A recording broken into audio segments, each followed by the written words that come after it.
오늘은 구매 대행에서 쿠팡이 스마트 스토어보다 좋은 점에 대해서 한번 얘기를 해볼게요. 사실 좋은 점을 찾기가 힘들죠. 뭐 인터넷이나 이런 데 보면 찾기가 되게 힘든데, 구매 대행을 하면서 무조건 좋기만 한 마켓도 없고, 반대로 나쁘기만 한 마켓도 없다라는 게 제 생각입니다. 저도 이제 블로그에서 쿠팡을 많이 까기도 했는데, 쿠팡의 좋은 점은 분명히 있습니다. 나쁜 점 같은 경우에는 뭐 정산이 느리고 반품률이 높고 반품에 대해서 어, 추가 지급도 많이 누락이 되고 뭐 여러 가지 문제가 있지만 좋은 점에 대해서는 많이 나오지 않아서 한번 얘기해 볼게요. 첫 번째는 마진이 높아도 팔린다인데요. 그림으로 한번 설명해 드릴게요. 마진이 높아도 팔리는 이유는 저의 경우에는 타 마켓처럼 기초 마진율만 설정하지 않고 예상 손실률도 같이 녹이기 때문입니다. 예를 들자면 만 원짜리 상품이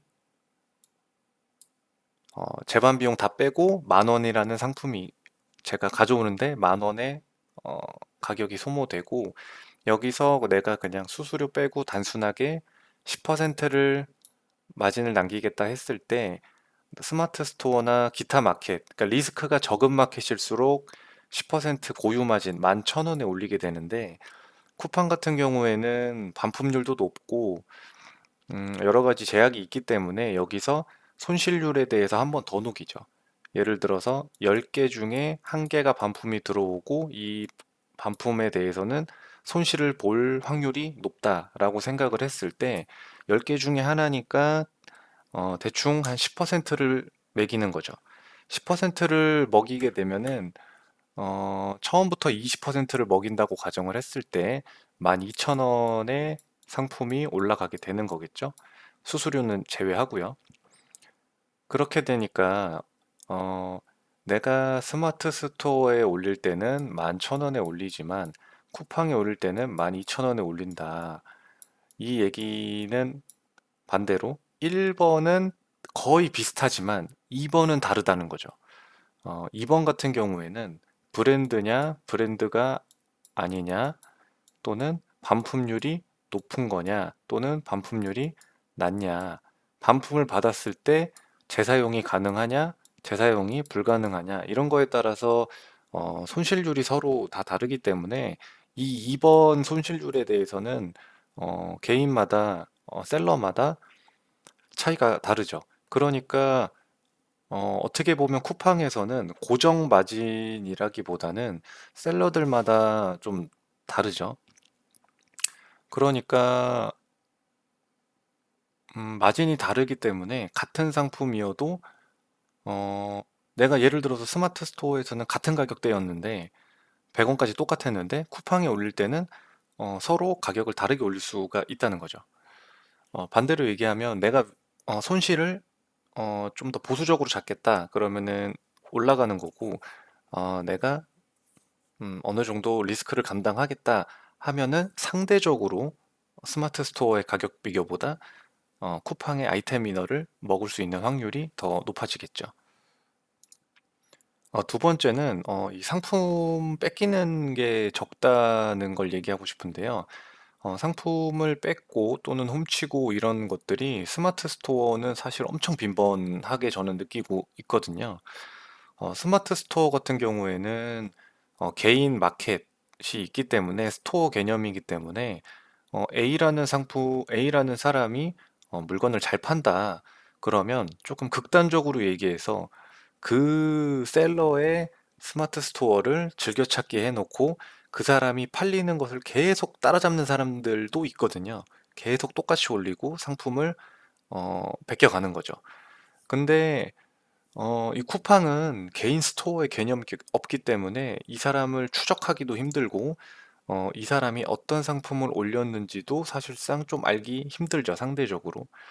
그렇기 때문에 스마트 스토어보다 쿠팡이 이 상품을 뺏기는 게 좀 적다라고 저는 생각이 듭니다.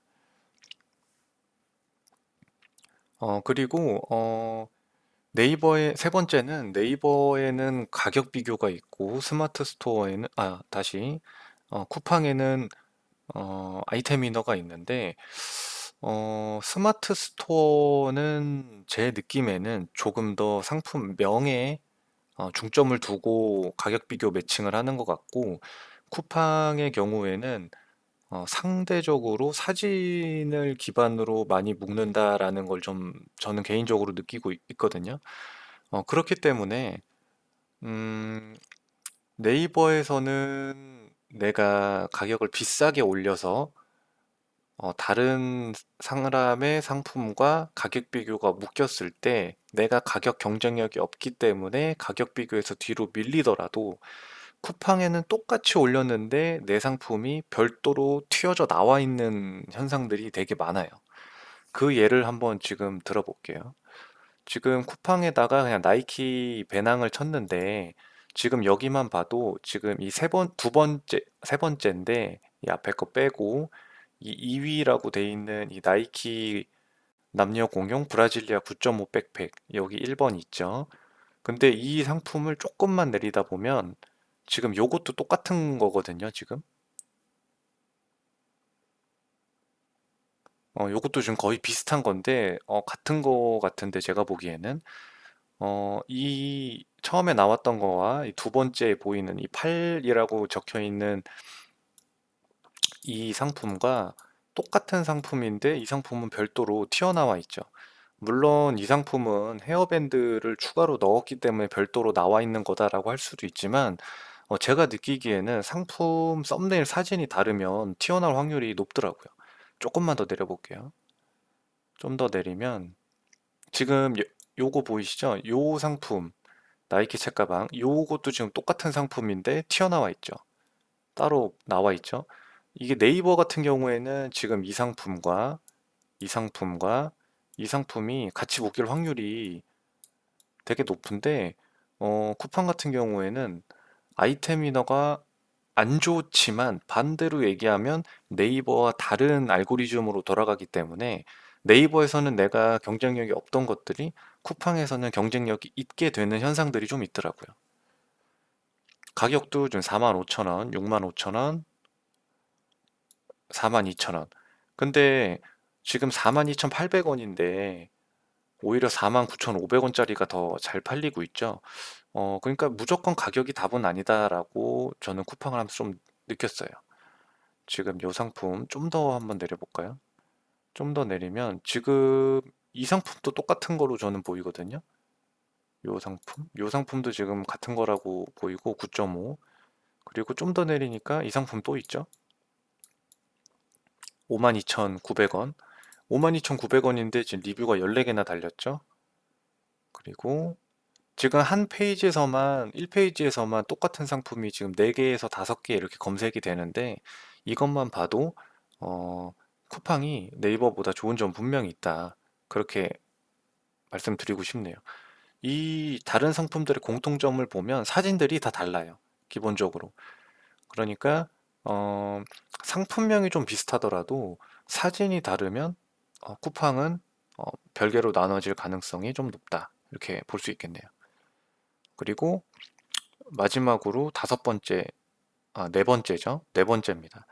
네 번째는 이 쿠팡의 이 악덕한 반품과 교환 시스템, 보장 환불에 대해서인데, 어, 셀러의 허락을 받지 않고 무조건 반품과 교환 요청이 가능한 시스템이죠. 근데, 그렇기 때문에 쿠팡이 다른 마켓보다 제 기준에서는 반품률이 좀 높아요. 그 반품률이 높은 예시를 한번 설명해 보자면, 내가 그 신발을 250을 샀는데 250 사이즈가 신어보니까 안 맞는 거예요. 좀 커.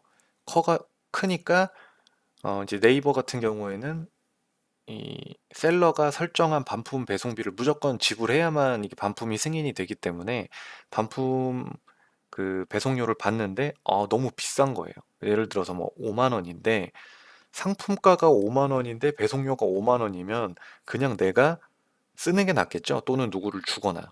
그래서 이제 네이버 같은 경우에는 반품을 안 하는 경우가 있는데, 쿠팡 같은 경우에는 반품 사유도 내가 맘대로 설정하고 그 맘대로 설정한 반품 사유로 반품이 실제로 가능하기 때문에 상품 제일 많이 이제 악용하는 게 상품 제조 불량 요거를 좀 많이 이용하더라고요. 처음부터 원래 취지는 초도 생산부터 불량이 있었다지만 대부분은 그냥 불편하다, 그냥 불편하다 또는 아무 말도 적지 않고 그냥 제조 불량이다라고 해가지고 반품을 신청을 하죠. 그래서 다 다른 사이트나 마켓보다 반품률이 높은 건 맞는데 어, 또 다르게 생각해 보면 정상적으로 반품 요청이 들어오는 경우에 대해서 내가 사이즈 미스인데 실제로 사이즈 미스니까 고객인 내가 반품 배송료를 지불하겠다라고 하는 이런 정상적인 고객들의 대상에 대해서는 쿠팡이 더 깔끔한 경우도 있습니다.